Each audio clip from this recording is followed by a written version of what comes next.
Hey sophomores, let's get to part 2 of our vocab. All right, so our first word is Tenochtitlan. Tenochtitlan was the original name of Mexico City. Now, this was the Aztec capital. And the amazing thing about this capital was it was started as an island in the middle of a lake, in the middle of Lake Texcoco, which we talked about in previous chapters. Now, the Aztecs were able to build their huge empire using causeways and chinapas, which were the artificial islands that they created to grow more crops. They were eventually able to form the Triple Alliance, where the Aztec were the main members, and they were to become the dominant power in Central America until they're taken over by Hernán Cortés and the conquistadores in this era. The Treaty of Tordesillas was basically a decision that was made by the Pope in Europe to settle a dispute between the Portuguese and the Spanish. In the treaty, what happened is all the land from in this area, Portugal had access to.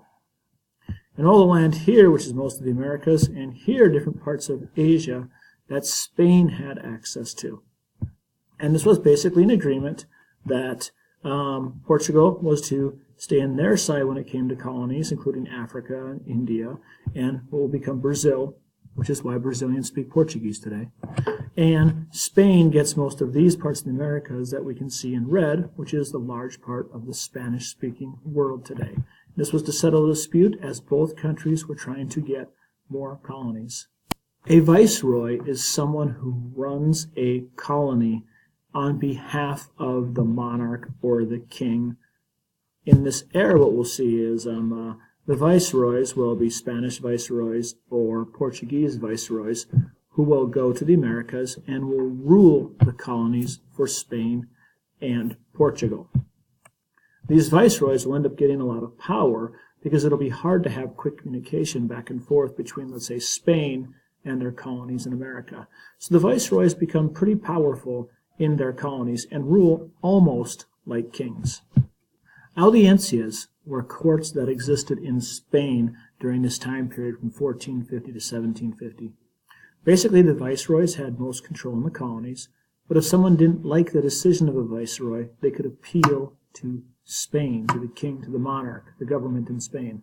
And they could appeal that decision, take it back to Spain, and have these court cases where they would find out if they would agree or not agree with the viceroy's decision. So it's basically a place where people could appeal the decisions of the viceroys.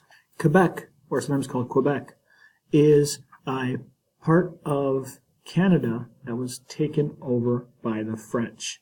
And the reason for this is because French fur traders who first came into Canada took over predominantly most of Canada. But later England came in and took over lots of Canada as well.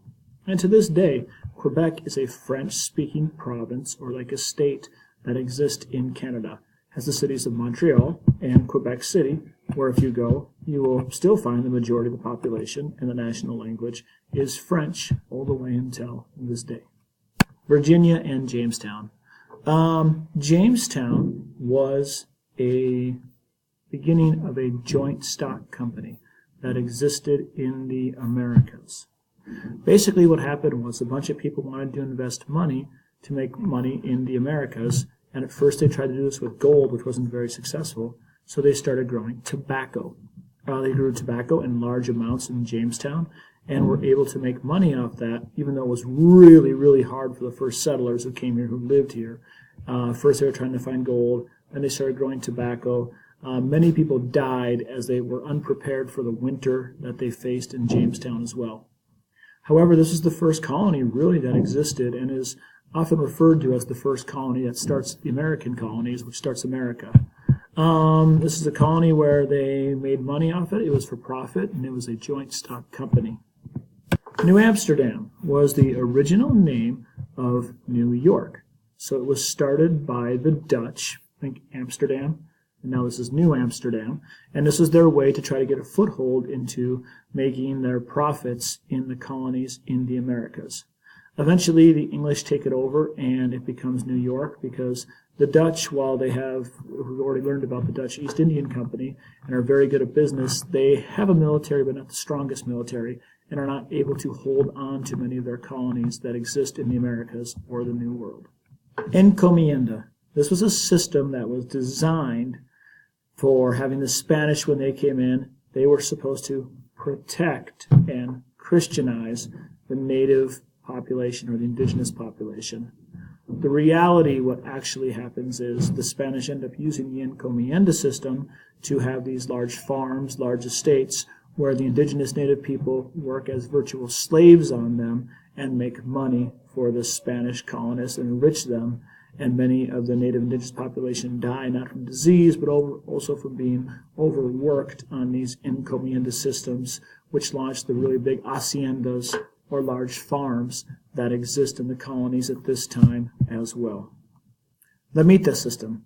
The Mita system was started off by the Incas, and it was a way for the people who lived in the Inca Empire to basically work to pay for their taxes, and everyone contributed to work since they didn't have any currency or money.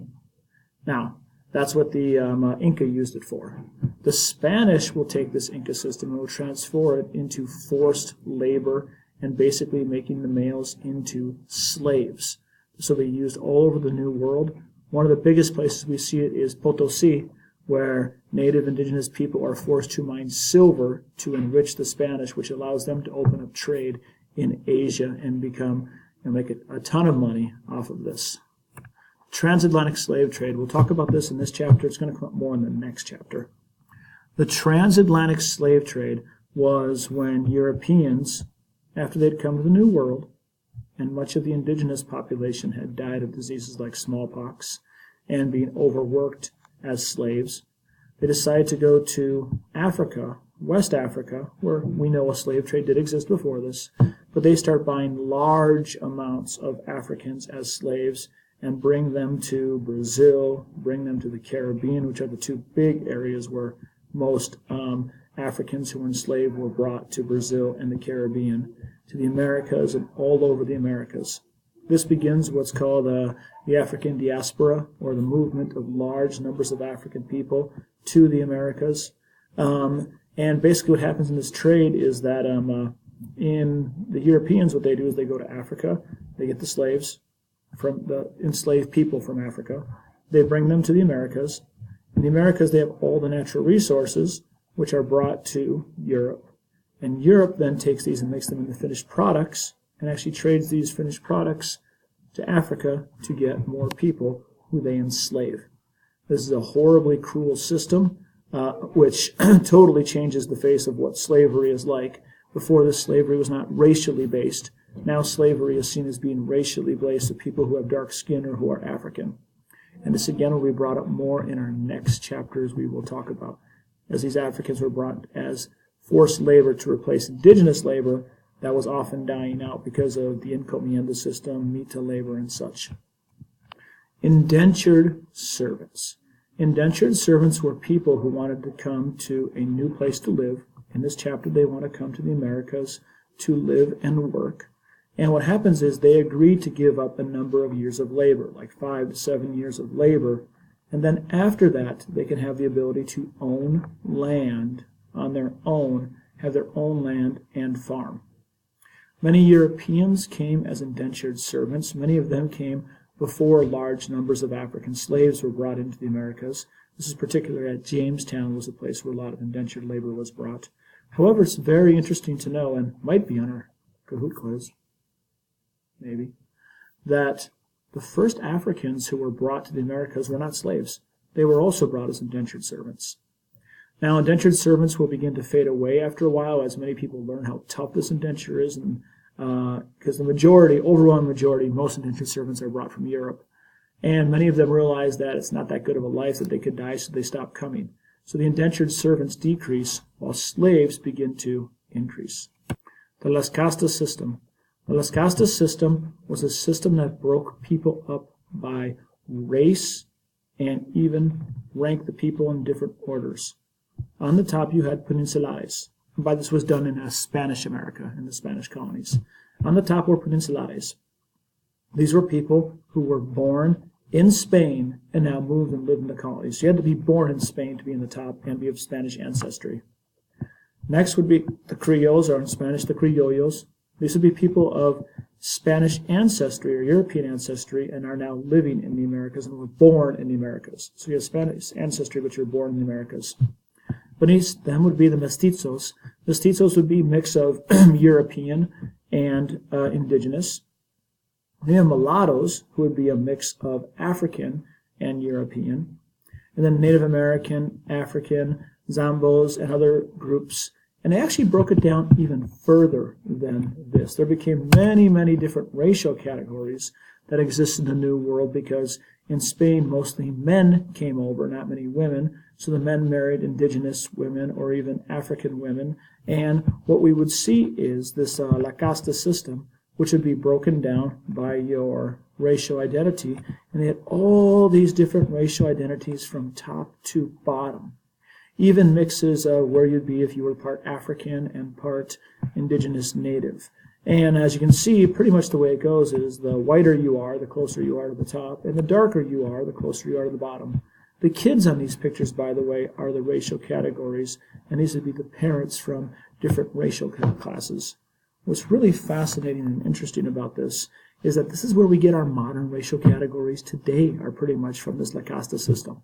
Before this existed, we really didn't have the races that we call today, like black, white, and such. That really gets us forming out of systems like this that existed in the New World.